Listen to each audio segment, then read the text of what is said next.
കേരള കോൺഗ്രസിൽ പ്രശ്നങ്ങളുള്ളതായി അറിയില്ലെന്ന് KPCC president Mullappally Ramachandran. മുന്നണിയിൽ സീറ്റ് വിഭജന ചർച്ച നടന്നിട്ടില്ല. കോൺഗ്രസിൽ വിജയസാധ്യതയാകും സ്ഥാനാർത്ഥി നിർണയത്തിനുള്ള മാനദണ്ഡം. പ്രവർത്തന മികവിന്റെ അടിസ്ഥാനത്തിൽ യൂത്ത് കോൺഗ്രസിന്റെ സീറ്റ് ആവശ്യം പരിഗണിക്കുമെന്നും മുല്ലപ്പള്ളി കാസർഗോഡ് പറഞ്ഞു. ഒരു തരത്തിലും ഒരു സ്ഥാനാർത്ഥി നിർണയത്തിലും ഒരു പ്രശ്നം ഉണ്ടാകാൻ പോകുന്നില്ല. കാരണം ആ കാലമൊക്കെ തന്നെ കഴിഞ്ഞിരിക്കുന്നു. പാർട്ടിയിൽ ഏറ്റവും ഉത്തമനായ സ്ഥാനാർത്ഥി ആരാണോ, ഏറ്റവും മികച്ച സ്ഥാനാർത്ഥി ആരാണോ, ആർക്കാണ് വിന്നബിലിറ്റി ഉള്ളത്, അതല്ലാതെ മറ്റൊരു ക്രൈറ്റീരിയൻ ഈ തിരഞ്ഞെടുപ്പിൽ ഉണ്ടാവില്ല. നല്ല മികച്ച യൂത്ത് കോൺഗ്രസിൻ്റെ സ്ഥാനാർത്ഥികളുണ്ടെങ്കിൽ അവർക്ക് ജയിക്കാൻ പറ്റുന്ന സീറ്റ് ഏതാണോ അതേക്കുറിച്ച് പാർട്ടി പഠിച്ചുകൊണ്ട് അഖിലേന്ത്യാ കോൺഗ്രസ് കമ്മിറ്റി അധ്യക്ഷൻ്റെ അറിവോടുകൂടി സമ്മതത്തോടുകൂടി തന്നെ ആ സ്ഥാനാർത്ഥിയെ ഞങ്ങൾക്ക് അനൗൺസ് ചെയ്യാൻ സാധിക്കും. കാസർഗോഡ് നിന്ന് ഷബീർ ഒമർ ചേരുന്നു കൂടുതൽ വിവരങ്ങളുമായി. ഷബീർ, ജനമഹായാത്രയ്ക്ക് മുന്നോടിയായിട്ടാണ് ഇപ്പോൾ മുല്ലപ്പള്ളി ഇത്തരമൊരു പ്രതികരണം നടത്തിയിരിക്കുന്നത്. എന്തൊക്കെയാണ് വിശദാംശങ്ങൾ?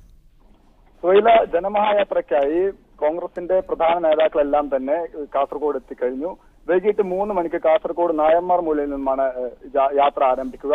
കോൺഗ്രസ് നേതാക്കളായ മുല്ലപ്പള്ളി രാമചന്ദ്രൻ, MM ഹസൻ, ബെന്നി ബെഹനാൻ, യൂത്ത് കോൺഗ്രസ് നേതാക്കളായ അൻവർ സാദത്ത് MLA, PC വിഷ്ണുനാഥ് തുടങ്ങി കോൺഗ്രസിന്റെ വിവിധ നേതാക്കൾ ഇവിടെ എത്തിക്കഴിഞ്ഞു. കോൺഗ്രസിനെ സംബന്ധിച്ച് രാഷ്ട്രീയപരമായി വളരെ പ്രാധാന്യമാണ് ഈ യാത്രയ്ക്ക് നൽകുന്നത്. യാത്രയ്ക്ക് മുന്നോടിയായി മാധ്യമങ്ങളെ കണ്ട മുല്ലപ്പള്ളി പറഞ്ഞത്, സ്ഥാനാർത്ഥി നിർണയത്തിൽ പ്രവർത്തന മികവും വിജയസാധ്യതയുമാണ് പരിഗണിക്കുക എന്നാണ്, പ്രധാനമായും പരിഗണിക്കുക എന്നാണ് മുല്ലപ്പള്ളി പറഞ്ഞത്. സീറ്റ് വിഭജന ചർച്ച നടന്നിട്ടില്ലെന്നും മുന്നണിയിൽ സീറ്റ് വിഭജന ചർച്ച നടന്നിട്ടില്ലെന്നും മുല്ലപ്പള്ളി പറഞ്ഞു.